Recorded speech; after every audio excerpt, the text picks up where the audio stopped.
Michèle Alliot-Marie, bonjour. Bonjour. On vous connaît bien sûr comme ancienne ministre de la Défense, de l'Intérieur, de la Justice, des Affaires étrangères, même avant de la jeunesse, des sports. Bon, mais aujourd'hui, je vous fais venir pour un livre qui s'appelle Voir plus loin et qui est aux éditions de l'Archipel, une feuille de route pour le prochain président de la République. Alors, page 41, je trouve cette phrase qui résume votre titre.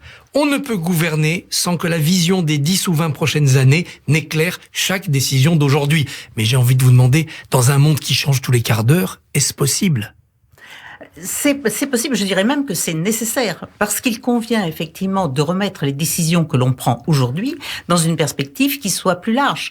Il est évident que si vous regardez même le passé, des tas de décisions ont été prises à un moment donné, se justifiant probablement sur le moment, mais sans que l'on pense aux conséquences qu'elles pouvaient avoir. Regardez par exemple le problème du regroupement familial, qui a été fait comme une réponse à des problématiques d'immigration il y a maintenant 40 ans. Et justifié par le besoin de main-d'œuvre. Et justifié par le besoin de main-d'œuvre, mais sans qu'on se dise qu'est-ce que cela va entraîner par la suite et par conséquent, qu'est-ce que cela doit nous obliger à décider dans le même moment en termes d'intégration, en termes de scolarisation, en termes de véritables perspectives pour l'avenir. Or, moi, ce que je dis dans ce livre, c'est que finalement, nous sommes politiquement myopes. Nous sommes myopes parce que nous ne voyons pas les atouts qui sont ceux de notre pays dans le monde d'aujourd'hui et dans la perspective des défis des 20, 30, 50 prochaines années. Nous sommes myopes politiquement aussi parce que nous ne voulons pas voir les contraintes qui pèsent sur tous les décideurs et qui nous empêchent d'utiliser au mieux nos atouts.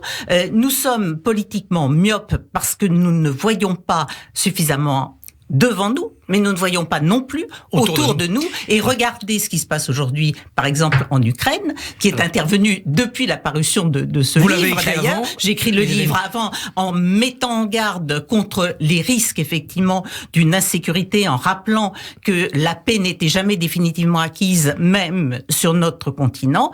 Eh bien, malheureusement, nous sommes là aujourd'hui. Alors justement, en page 109, une phrase est éclairée par cette actualité ukrainienne. Un candidat à la présidentielle qui ne s'engagerait pas à assurer au pays une défense crédible et souveraine n'aurait pas les qualités requises pour l'Élysée. Les programmes des candidats en compétition vous semble-t-il à la hauteur des événements ?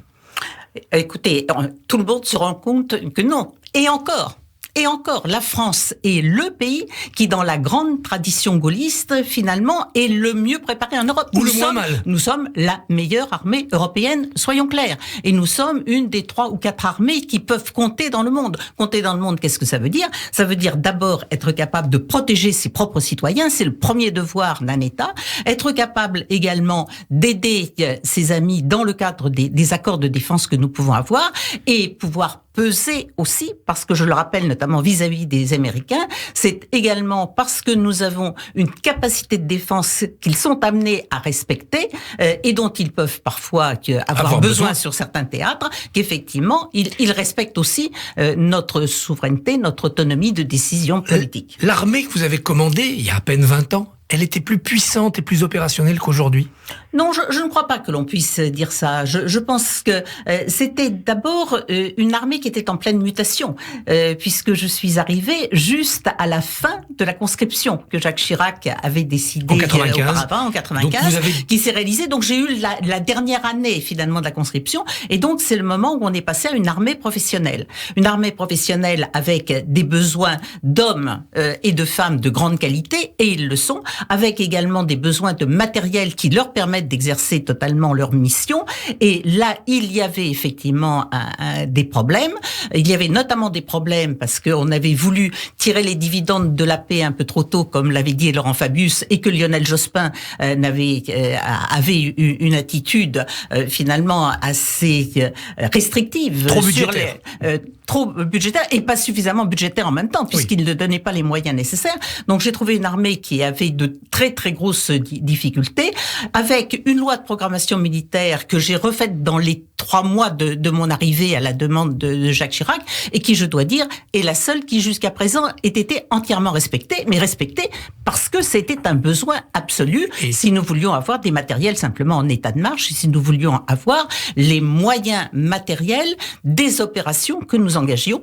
Il y en a eu un certain nombre, Mais je dois dire une chose, c'est que le monde était beaucoup plus sûr et beaucoup plus stable quand j'étais ministre de la Défense qu'il ne l'est aujourd'hui. C'est pourquoi, dès ce moment-là, il fallait voir plus loin pour imaginer effectivement les conflits dans lesquels nous nous trouvons aujourd'hui. On croise Vladimir Poutine dans votre livre, car vous l'avez rencontré, page 34, vous nous dites qu'il est bien plus direct et détendu qu'on ne le perçoit à la télévision. Aujourd'hui, il vous apparaît comme duplice, fou, en bout de course? Écoutez, c'est extrêmement difficile à dire, puisque moi, je porte un témoignage de ce qui s'est passé il y a plus de 10 ans. Oui. Je crois que la dernière fois où j'ai rencontré Vladimir Poutine, c'était il y a 10 ans.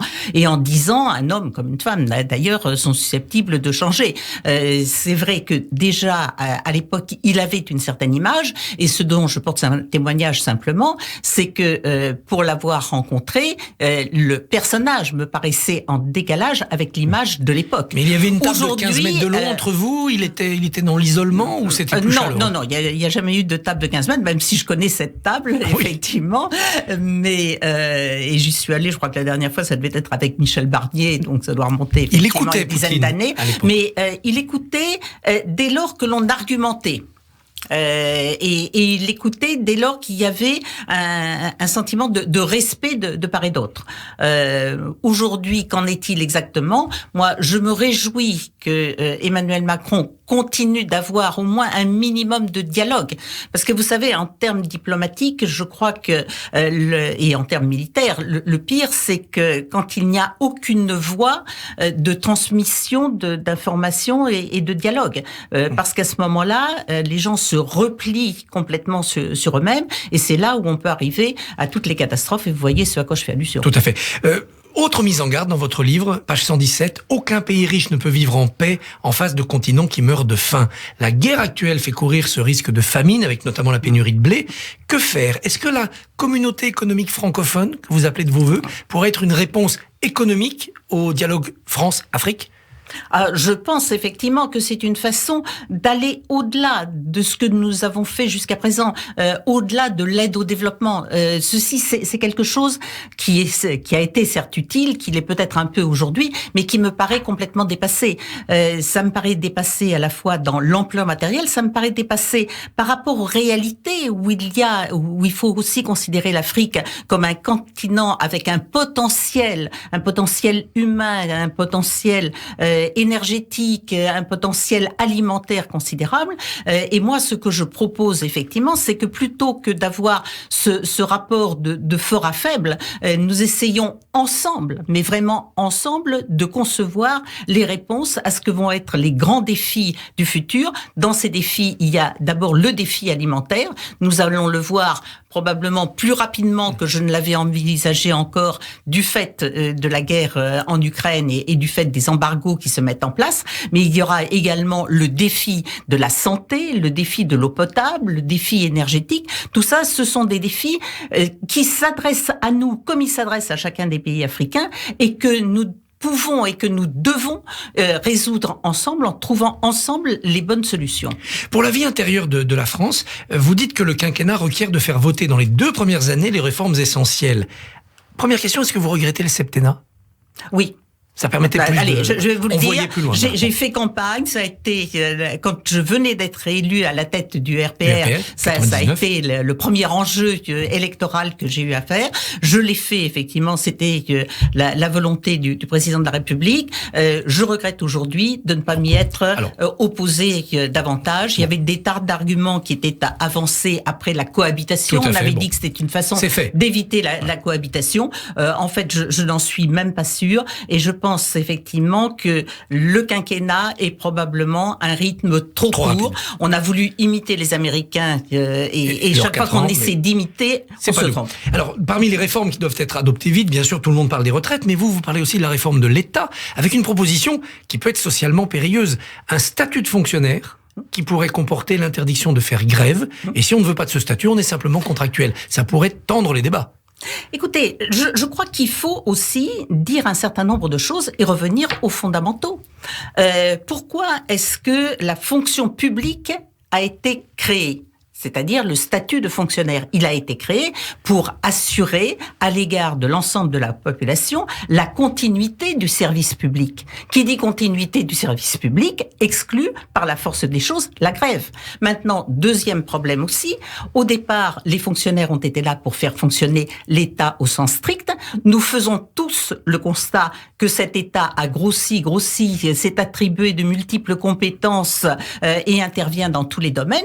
Et nous arrivons aujourd'hui à un certain nombre d'aberrations, c'est-à-dire que ce statut très particulier des fonctionnaires qui fait que ils ont un travail à vie.